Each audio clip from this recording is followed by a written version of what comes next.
بسم اللہ الرحمن الرحیم۔ السلام علیکم۔ یوٹیوب چینل پر طارق متین آپ کو خوش آمدید کہتا ہے۔ سب سے پہلے آپ سے درخواست کہ اگر آپ چاہیں تو چینل کو سبسکرائب کریں تاکہ وہ چیزیں جو میں چاہتا ہوں آپ تک پہنچیں وہ آپ تک پہنچ سکیں۔ عابد ملی کو آج انسداد دہشت گردی کی عدالت میں پیش کیا گیا اور یہاں پر جج ارشد حسین بھٹا اس کیس کی سماعت کر رہے ہیں۔ ان کی عدالت میں یہ پیش ہوا اور اس شخص کا ریمانڈ جو ہے وہ مانگا گیا تھا پولیس کی جانب سے 30 روز کا۔ اسے شناخت پریڈ کے لیے جیل بھیج دیا گیا ہے اور اب یہ شناخت پریڈ کا مرحلہ جو ہے وہ مکمل ہوگا۔ اسے پیش کیا ایس پی سی آئی اے عاصم افتخار صاحب نے۔ اس کے جو انتظامات جو پروٹوکولز تھے ان پر عمل کیا گیا اور ان پروٹوکولز کے تحت اسے پیش کیا گیا۔ عابد ملی سے یہاں پیشی سے پہلے جو تفتیش ہوئی اس کی کہانی کیا ہے، کیا کچھ ہوا، اس ویڈیو میں ہم اس پر بھی بات کریں گے۔ اس نے منہ کھولا، ابھی کتنے سوالات ہوئے ہیں، کیا کچھ باقی ہے، اس پر بھی ہم بات کریں گے۔ پولیس جو ہے وہ کن ٹارگٹس کو لے کر چل رہی ہے، کیا کچھ معلوم کرنا ہے، اس پر بھی اس میں بات ہوگی۔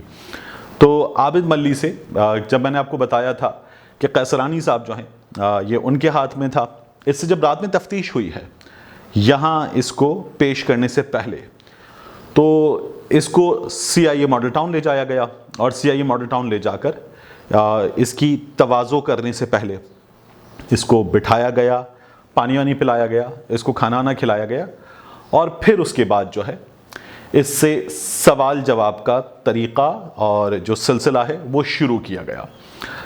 اس سے پولیس نے جو ہے ابھی اس واقعے کے بارے میں سوالات کیے ہیں، اسپیشلی اس واقعے کے بارے میں، اور ساتھ میں پولیس نے یہ بھی جاننے کی کوشش کی کہ یہ اس تمام عرصے میں چھپتا کیسے رہا، پولیس سے بچتا کیسے رہا، فرار کیسے ہوتا رہا۔ تو پولیس نے جب اس سے یہ تمام چیزیں پوچھی ہیں تو اس نے آسانی سے بولنا شروع کر دیا۔ یہ عادی مجرم ہے، یہ پہلے بھی پولیس کا مہمان رہ چکا ہے، پولیس کے طریقوں سے واقف ہے اور یہ پولیس کے تمام طریقوں کا تجربہ کر چکا ہے۔ تو اسے پتہ ہے کہ جب پولیس پوچھ رہی ہے تو زبان کھولنی ہے، بولنا ہے، بتانا ہے اور مار کھانے سے بچنا ہے اس وقت۔ تو اس کو زیادہ پولیس کو محنت نہیں کرنی پڑی، اس نے بولنا شروع کر دیا اور اس نے پولیس کو بتانا شروع کیا۔ یہ بچتا کیسے رہا، میں نے آپ سے یاد ہے پہلے ایک ویڈیو میں کہا تھا کہ یہ پولیس بھی یہ خیال ظاہر کر رہی ہے اور یہ جو عابد کے قریبی لوگ پولیس پکڑ رہی ہے مختلف جگہوں پر چھاپے مار کر ان سے بات کر رہی ہے، تو تب بھی یہ پتہ چل رہا ہے اگر عابد کسی کے پاس آیا بھی تھا کہ یہ اس لیے بچ رہا ہے کہ کورونا وائرس کی وبا کے دنوں میں ہر شخص نے چہرے پر ماسک لگایا ہوا ہے، اس نے بھی چہرے پر ماسک لگایا ہوا ہے، تو یہ اس چہرے پر موجود ماسک کی وجہ سے بڑے آرام سے بچ رہا تھا۔ یہ اگر پبلک ٹرانسپورٹ بھی یوز کر رہا تھا، ایک بس سے دوسرے شہر میں جانا، شہر کے اندر جانا، چنگچی میں بیٹھ کر سفر کرنا، اس نے یہ سب کچھ کیا ہے۔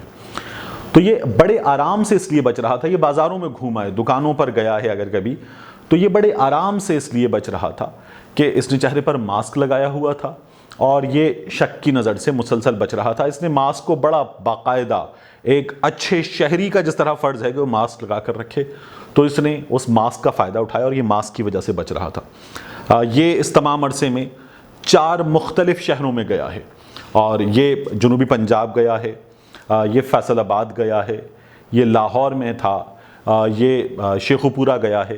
تو یہ آرام سے اس نے ٹریولنگ کی ہے اور اسے کوئی پرابلم نہیں ہوئی ہے۔ ایک تو اس نے پولیس کو یہ بتایا ہے، پھر اس نے پولیس کو یہ بھی بتایا کہ جس روز یہ واقعہ پیش آیا ہے اور اس سے پہلے اس کے فرار کی کہانی، اس نے پولیس کو یہ بتایا ہے کہ 3 سے 4 بار جب یہ پولیس والوں کے بالکل سامنے آ کر بھاگا ہے تو یہ آرام سے بھاگا، اطمینان سے بھاگا اور پولیس والے جو ہیں وہ دوڑنے میں اس کا مقابلہ نہیں کر سکے اور یہ بھاگ کر نکل گیا ہے۔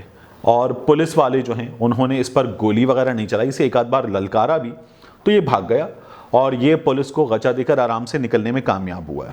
اور اس نے یہ پولیس کے سامنے بتایا کہ پولیس والے اسے دوڑ کر پکڑنے کی جو ایفرٹ تھی، کیونکہ پولیس کی کوشش تھی کہ اسے پکڑا جائے، اسے مارا نہ جائے، تو اس ایفرٹ میں کامیاب نہیں ہو سکے، یہ بھاگ کے نکل گیا۔ یہ بہت پھرتیلا نکلا پولیس کے مقابلے میں اور پولیس والے اتنے پھرتیلے نہیں ہیں ہمارے یہاں، انفارچونیٹ ہے لیکن نہیں ہے، تو یہ بھاگ کے نکل گیا۔ اور یہ جو جتنی جگہوں پر یہ پولیس کے سامنے سے نکلا ہے وہ کوئی اسپیشل پولیس والے نہیں تھے جن کی بڑی زبردست فزیکل ٹریننگ اور فٹنس ہوتی ہے، جو دوڑنے میں بڑے ماہر ہوتے ہیں، تگڑے ہوتے ہیں، فزیکلی بڑے فٹ ہوتے ہیں۔ یہ بڑے ٹپیکل پولیس والے تھے جن کو آپ دیکھتے ہیں مختلف جگہوں پہ کھڑا ہوا بچوں سے پیسے چھینتے ہوئے بائکس وغیرہ پر. یہ وہ پولیس والے تھے, اکثر اس کا سامنا ان سے ہوا ہے اور یہ بچائے بڑے آرام سے. انویسٹیگیشن والے پولیس والے تھے اور جو آپریشنز والے پولیس والے ہوتے ہیں وہ پھر بھی بہت بہتر ہوتے ہیں, تو یہ آرام سے بچ کر نکلا ہے. پھر اس کے بعد اس شخص کا یہ کہنا ہے کہ اس روز جب یہ واقعہ پیش آیا ہے تو اس نے پہلے 3 ٹریکٹر ٹرالی والوں کو لوٹا ہے, ان سے پیسے ویسے چھینے ہیں, ان کے پاس اگر سیل فون تھے اس نے وہ چھینے ہیں اور ان کو لوٹ کر یہ آرام سے کرول جنگل میں موجود تھا. یہ لوگ سڑک کی طرف آئے, اس سڑک پر یہ وارداتیں پہلے بھی کرتے رہے ہیں, یہاں یہ لکڑیاں وغیرہ ڈال کر لوگوں کو لوٹتے تھے گاڑیاں روک کر. تو انہوں نے رک کر دیکھا ایک گاڑی کھڑی ہوئی ہے, اس کے ہیزرڈز آن ہیں, ڈبل انڈیکیٹر آن ہیں. انہوں نے کچھ دیر رک کر مانیٹر کیا, جائزہ لیا, تو انہیں اندازہ ہوا کہ سڑک بھی سنسان ہے, آمد و رفت بھی نہیں ہے, اور گاڑی میں انہیں اندازہ ہوا کہ ایک خاتون ہے اور بچے ہیں اس کے ساتھ. انہوں نے کچھ دیر دیکھا, جب انہیں سمجھ میں آ گیا کہ یہ گاڑی موو نہیں کر رہی تو یہ لوگ گئے اور انہوں نے جا کر پہلے خاتون کو شیشہ نیچے کرنے کو کہا. جب وہ نہیں مانی تو پھر انہوں نے شیشہ توڑا, اور شیشہ توڑنے کے بعد جب یہ گاڑی کے اندر ہاتھ ڈال کر دروازہ کھولنے کی, لاک کھولنے کی کوشش کر رہا تھا تو اس کا ہاتھ بھی زخمی ہوا. خاتون اس کو روک رہی تھی, دھکیل رہی تھی. انہوں نے دروازہ کھول لیا, خاتون کو مارا پیٹا اور یہ بچوں کو نیچے لے کر گئے جنگل کی طرف, اور انہوں نے جب خاتون بچوں کو بچانے آئی تو اسے مجبور کیا. اس نے خاتون کی جو نقدی ہے, زیورات ہیں, گھڑی ہے, موبائل فون ہے, یہ سب چیزیں جو ہیں اس نے چھین لی, اور اس نے پھر جو ہے یہاں پر خاتون کو جب مجبور کیا تو انہوں نے نشانہ بنایا. اس کے بعد جب ڈالفن والے آئے ہیں تو ڈالفن والے کا بیان آپ کو یاد ہوگا, اس نے کہا تھا کہ میں نے نیچے پہنچ کر بچے کا جوتا ملا, دوسرا جوتا ملا, ہم نے فائر کیے, للکارا, پوچھا کون ہے, ہم نے فائر کیے. اس کا یہ کہنا ہے کہ جب یہ فائر کیے گئے تو یہ خاتون اور بچوں کے پاس وہاں موجود تھا. فائر کی آواز سن کر ایک سے زائد ڈالفن والے آ چکے ہیں, یہ دیکھ کر یہ اور شفقت وہاں سے فرار ہو گئے. بالا مستری پہلے ہی بھاگ چکا تھا, یہ دونوں وہاں سے فرار ہو گئے. ڈالفن والوں کے آ جانے کے بعد, نیچے گہرائی میں اتر جانے کے بعد بھی یہ وہاں موجود تھے, لیکن اس کے بعد یہ وہاں سے فرار ہو گئے. خاتون حواس باختہ تھی, خاتون بھی ڈالفن والوں کو یہ بتانا کہ وہ لوگ نزدیک موجود ہیں نہیں ہو سکا, اور ڈالفن والے جو تھے ان کی ترجیح, جس حالت میں انہوں نے وہ تمام واقعہ دیکھا تھا تو وہ بھی خود ایک دم شاکڈ تھے, تو وہ نہیں ہو سکا اور یہ لوگ وہاں سے فرار ہونے میں کامیاب ہو گئے. عابد کا کہنا یہ چلا گیا ننکانہ, شفقت چلا گیا دیپال پور, اور پھر اس کے بعد ان کے چھپنے کی پوری داستان ہے. اب اس کی شناخت پریڈ کا مرحلہ ہے. یہ مرحلہ مکمل ہونے کے بعد پولیس دوبارہ اس کی زبان کھلوائے گی, اور پولیس میں کون ہے جس کو مدد فراہم کر رہا تھا, پولیس اس بارے میں معلومات حاصل کرے گی. ساتھ ہی اس کے سہولت کاروں کے حوالے سے کچھ لوگ پولیس نے دھر لیے تھے, کچھ لوگوں پر پولیس کو شک ہے, کچھ سے معلومات ملی ہیں. اس کے سہولت کار کون کون اور شامل رہے, ابھی وہ گرفتاریاں ہونا بھی باقی ہیں. اس سلسلے میں اب کام ہوگا, اور پھر اس کے بعد اس پورے کیس کا چالان بنا کر تفتیش کے بعد, تمام چیزیں مکمل کرنے کے بعد عدالت کو دیا جائے گا. ماہرین بیٹھیں گے, اس کیس میں کیا دفعات لگائی جائیں کہ ان کو سخت سے سخت سزا ملے, اس پر کام ہوگا. اور پھر اس کے بعد جو ہے وہ مرحلہ آئے گا کہ جس میں اعلیٰ ترین حکام سے حکومت کی انوالومنٹ ہوگی کہ اس کیس میں وہ دفعات کیسے لگائی جائیں.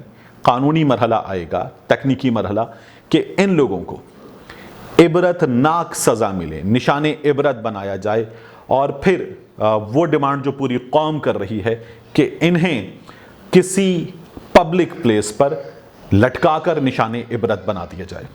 ملتے ہیں آپ سے اگلے ویلاگ میں.